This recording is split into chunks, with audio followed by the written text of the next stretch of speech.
When you think of Nintendo, you think of this guy. He's the face of the company and the most popular character. Where would he be without... Oh, hold on, he's not here yet. Any day now.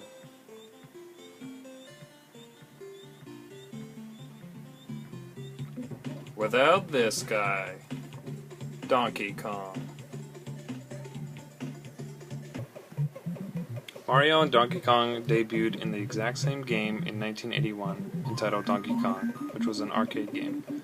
In the game, Jumpman, the character would later be named Mario, must ascend the construction site while avoiding obstacles such as barrels and fireballs to rescue his girlfriend Pauline from Donkey Kong. But most of the time, it would turn out like this. This game caused several sequels to be made, but none were as revolutionary or unforgettable as the first one. But then, he wasn't seen until 1994. What was he doing the whole time? That was almost 10 years. He was pumping iron, of course, getting ready for his comeback. Donkey Kong Country was an entirely new DK series. Showing off the then revolutionary CGI graphics on the Super Nintendo console, Donkey Kong was very successful and even spawned 2 sequels. These games gave DK his own type of game to disassociate him from Mario, becoming his own star. Even if he had to jump on beavers all day to do it, he did it his own way. Remember kids, it's not animal cruelty when animals do it to each other. Although Donkey Kong himself was only playable in the first of the series, all 3 Donkey Kong Country games share the same challenging yet rewarding gameplay, with a few variations and tweaks in each that ensure the games don't feel repetitive or stale.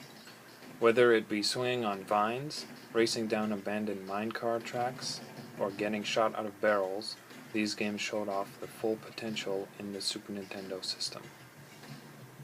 New characters were introduced in each game, as well as a nemesis of the Kong family was introduced. King K. Rool is the psychotic king of the Kremlins, who constantly antagonizes the Kongs, referring to them as filthy apes and monkey brains. He also steals Donkey Kong's banana hoard often. DK can also be seen in games such as the Mario Kart franchise, the Mario Party games, and all of the Mario Sport games as well. In Mario Party, up to 4 players play through a board, trying to collect as many stars as possible. It's like a video game and a board game had a baby. Golf, tennis, soccer, baseball, and even Olympic events, the Mario Sport games are full of crazy power-ups and a wide variety of characters, and Donkey Kong is always invited. So I believe it's safe to assume the 2 have made up. In 1997, Nintendo launched a new console, the N64. It was Nintendo's first system that had fully 3D models, resulting in stunning visuals, new and innovative gameplay methods, and some of the greatest games of all time, including, but not limited to, The Legend of Zelda: The Ocarina of Time, Star Fox 64, and Super Mario 64. But where was Donkey Kong's title?